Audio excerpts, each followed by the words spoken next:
teman-teman, kembali lagi di Cerita Senja Channel. Sebelum kita lanjut, jangan lupa like, subscribe, komen, dan share biar channel ini makin berkembang dan aku bisa terus kasih info-info menarik buat kalian yang pastinya sayang kalian lewat. Di review story kedua aku kali ini, aku akan mereview sebuah cerita yang gak kalah spektakuler dari cerita-cerita sebelumnya yang pastinya sebagian besar anak Wattpad pasti tahu ceritanya apa. Jadi ceritanya adalah ya, aku akan nge-review salah satu cerita dari karya Poppy Pertiwi yang sekarang udah punya pengikut lebih dari 727.000 pengikut di Wattpad dengan jumlah pembaca 35 juta lebih yang baca ceritanya. Debak. Jadi aku bakal nge-review cerita Septian. Seperti judul, kalian pasti tahu udah baca judulnya. Septian ini adalah kalau mungkin bisa dibilang karya ketiga kalau aku nggak salah dari karyanya Poppy Pertiwi, yaitu seorang penulis yang berasal dari Bali. Umurnya sekarang baru 21 tahun. Dia mulai menulis di Wattpad udah dari tahun 2015. Jadi udah lama banget dia nulis, dan Septian sendiri adalah cerita yang memang dia rancang dari lama dan tapi sampai saat ini masih terus continue. Dan Septian ini udah di novelin juga, udah entah keberapa cetakan novelnya sekarang. Tapi buat kalian yang masih belum baca cerita Septian atau kalian yang baru banget gabung di Wattpad, kalian masih bisa baca cerita Septian di Wattpad karena masih lengkap, partnya masih nggak berubah sedikit pun, dan ceritanya juga masih berlanjut versi Wattpad. So kalian bisa baca gratis tanpa harus ngeluarin uang untuk beli novelnya yang lumayan mahal juga sih kalau untuk anak-anak sekolahan ya. Nah, jadi Septian ini adalah cerita yang mengisahkan tentang seorang cowok bernama Septian yang merupakan salah satu anggota inti dari Ravispa, Solidaritas Tanpa Batas. Jadi cerita Septian ini tuh bukan sequel dari Galaxy tapi spin-off. Jadi mereka itu tetap menceritakan satu geng, cuman satu cerita itu ngambilnya tuh beda-beda karakter. Jadi ceritanya Galaxy beda, cuman mereka satu geng. Septian juga beda, cuman mereka masih di lingkup Ravispa gitu. Nah, jadi ada dua karakter yang bikin cerita ini menurut aku kenapa jadi cerita yang booming banget, yang sampai pembacanya luar biasa, dan sampai saat ini pun walaupun sudah bertahun-tahun cerita itu jalan, masih banyak pembaca-pembaca yang belum bisa move on sama karakter Septian. Karena kalau pas baca cerita Septian itu kita kayak berasa scene-nya tuh ya mirip-mirip drama Korea lah kayak gitu ya, dimana menceritakan tentang seorang Jihan Halana. Dia itu salah satu cewek yang cantik cuman gak punya otak. Jadi dia tuh otaknya kurang, dia di pelajaran kurang, jadi dia agak bodoh gitulah ya di cerita. Dan dia tuh jatuh cinta sama seorang Septian. Septian itu anggota geng paling pintar di Ravispa. Dia selalu jadi juara satu, paling kaya, paling ganteng, tapi irit ngomong. Cuman dia cueknya tuh bener-bener cuek banget, sama sekali gak pernah ngomong. Itu pun di satu geng itu dia cuman mau ngomong sama ketua gengnya aja, Galaxy. Yang lainnya tuh dia seperlunya aja.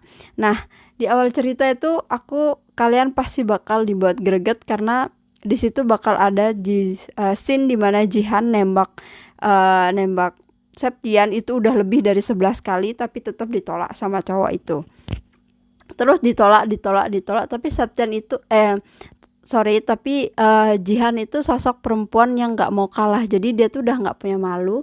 Jadi dia tuh walaupun udah 11 kali ditolak, tetap aja ngejar-ngejar Septian. Dia gak pernah malu walaupun diledekin sama temen-temennya yang lain karena ngejar-ngejar cowok duluan gitu. Karena buat dia, kalau dia suka sama orang, dia harus dapetin orang itu gitu. Sementara Septian itu trauma dalam berhubungan. Jadi dia punya trauma dimana dia dibesarin di ruang lingkup keluarga yang kaya, cuman pergaulannya terbatas. Jadi dia nggak punya temen, dia sosialisasinya tuh dia nggak sebebas teman-teman yang lainnya, sampai dia tuh nggak bisa menjalin hubungan sama orang lain, kayak misalnya pacaran dia tuh nggak bisa karena dia punya trauma. Terus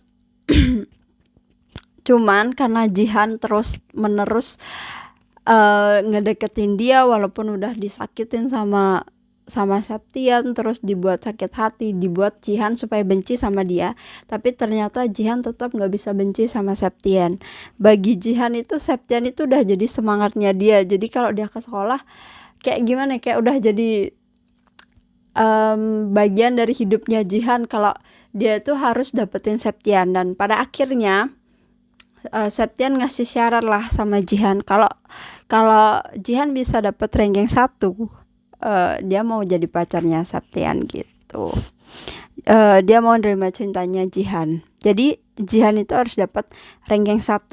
Tapi nggak ada sama sekali orang di sekolah itu yang percaya kalau Jihan itu bisa dapat ranking 1 karena dia terkenal bodoh. Dia selalu dapat peringkat di bawah di kelasnya. Dia selalu dapat ulangan matematika 1. Dia selalu kalah di bidang akademik, segala hal tuh dia nggak unggul. Jadi dia pemalas, setiap hari dihukum sama guru gitu. Jadi kayak bener-bener anak yang anak sekolah yang bener-bener level kebodohannya tuh tingkat tinggi gitu. Sampai nggak ada satupun yang percaya Jihan itu bisa dapat ranking 1. Dan orang-orang tahu kalau Septian itu sengaja ngasih syarat kayak gitu karena dia tahu Jihan gak akan mungkin bisa dapat ranking 1. Jadi dengan begitu dia gak akan pernah bisa jadi pacarnya Jihan kayak gitu. Jadi tapi next gak cuma Jihan yang berjuang untuk dapetin Septian, ada 2 tokoh perempuan yang juga dapetin suka sama Septian. Salah satunya itu ada ketua Cheers. Jadi ketua Cheers ini adalah temennya Septian dari TK. Jadi dia lebih dari segala-galanya dari Jihan. Terus yang kedua ada teman sekelasnya Septian yang otaknya tuh setara sama Septian, yang setiap hari selalu ikut olimpiade sama Septian setiap hari. Pokoknya level otaknya jauh beda sama Jihan gitu. Tapi cuman Jihan itu kayak nggak terpengaruh sama sekali sama mereka. Dia nggak pernah insecure kalau dia tuh bisa kok dapetin Septian gitu. Jadi dia nggak pernah merasa si 2 cewek ini lebih dari dia dan bikin dia down, itu dia nggak pernah sih kayak gitu. Jadi di cerita ini semangat Jihan itu bener-bener semangat yang luar biasa sebagai cewek, walaupun udah ditendang, dihempas berkali-kali, cuman dia tetap aja nggak menyerah untuk dapetin Septian.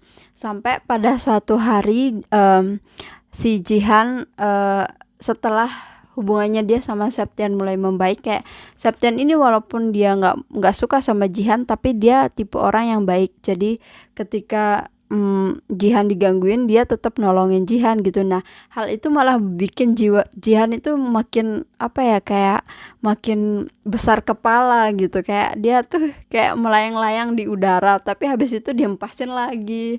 Ya kayak gitulah.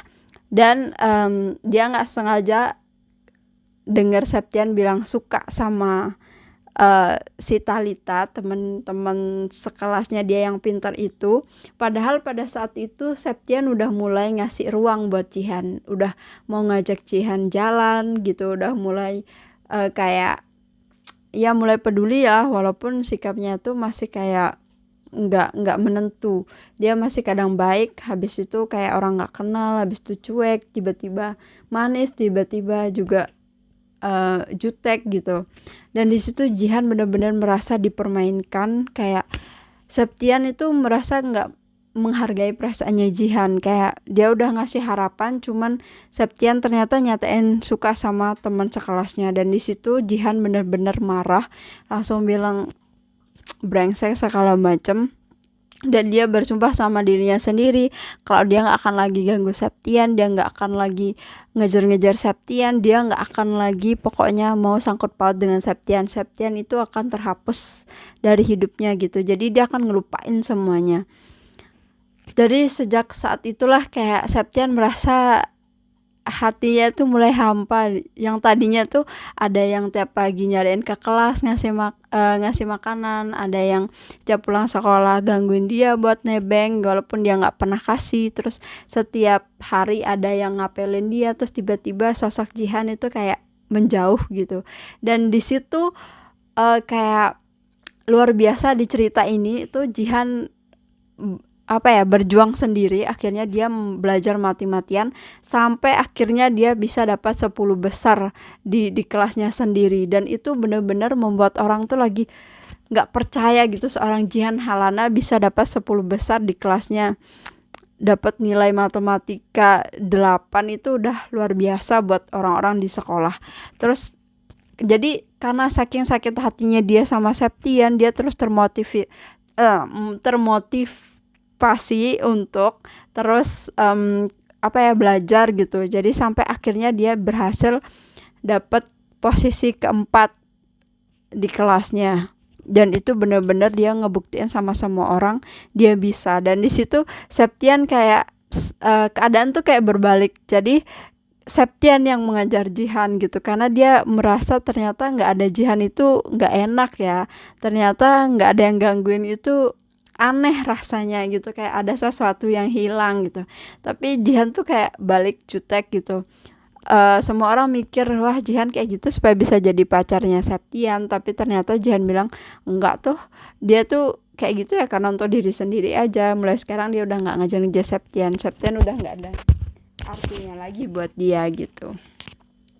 Tapi jadinya Septian yang ngejar Jihan ya, kurang lebih. Jadi sebagian besar ceritanya kayak gitu, dan aku nggak mungkin ceritain semuanya dari A sampai Z karena aku tahu pasti sebagian besar kalian udah baca ceritanya, dan pasti benar-benar ngaduk. Pertama kali aku baca cerita Wattpad yang sampai bikin kesel, bikin seneng, bikin bikin marah segala macam, sampai benar-benar melibatkan perasaan bacanya itu yaitu cerita Septian. Benar-benar cerita ini tuh cerita yang ada lucunya juga dan romansnya, manisnya juga gitu ada, dan nggak hanya menceritakan tentang kisah cinta aja, tapi menceritakan tentang persahabatan juga ada, tentang keluarga juga ada. Jadi cerita ini recommended banget buat kalian yang mungkin belum baca ceritanya, harus dibaca, pokoknya wajib banget baca karena benar-benar ceritanya tuh gak akan bikin kalian nyesel bacanya. Ceritanya tuh luar biasa, ngaduk-ngaduk emosi. Dan buat kalian yang mungkin pengen peluk Septian dalam bentuk nyata, udah bisa pesan bukunya. Mungkin banyak juga bukunya udah ada di Gramedia juga, udah di mana-mana, udah ada online juga, udah banyak. Kalian bisa cari. Cuman yang aku nggak habis pikir sekarang adalah kenapa nggak cerita Septian aja yang difilmin, kenapa malah cerita-cerita yang lain gitu loh. Padahal Septian ini benar-benar cerita yang pasti bakal bagus banget kalau difilmin. Nah, jadi dia itu dia tentang review story aku tentang Septian. Kalau ditanya kekurangan cerita ini apa, hampir nggak ada kekurangan karena aku akui penulisnya udah bagus banget, ceritanya, bahasanya juga udah keren, nggak bikin pusing bacanya, dialognya juga dialog keren, apalagi ada pantun-pantun yang lucu, terus ada scene-scene yang lucu gitu, kayak jadi ngehibur banget di cerita ini. Terus kalau ditanya scene yang mana paling disukain di Septian, dialog yang mana paling aku suka di Septian, yang ini, terus yang ini, terus yang ini jadi ada beberapa dialog yang bikin aku kayak greget banget sama Septian, ada juga yang bikin geli, ada juga yang bikin seneng. Pokoknya campur aduk, sampai sekarang tuh kayak nggak bisa move on sama Septian. Cuman sebenarnya aku udah tahu cerita Septian dari lama, tapi aku baru baca lagi akhir-akhir ini, dan itu aku nyesel banget baru baca sekarang karena sebenarnya cerita itu udah dari lama banget, dari tahun 2000 berapa. Oke, thanks for watching. Terima kasih buat teman-teman yang udah nonton video ini. Jangan lupa like, subscribe, komen, dan share biar aku makin bisa improve untuk video-video selanjutnya. Dan buat kalian yang pengen aku nge-review cerita apa, kalian bisa komen di kolom komentar. Aku bakal review cerita sesuai dengan requestan kalian. Mohon maaf apabila ada kata-kata yang menyinggung, mungkin buat penggemarnya Septian mungkin ada kata-kata yang enggak kalian suka dari aku, dan semoga video ini bisa menghibur. Terima kasih, sampai jumpa di video selanjutnya.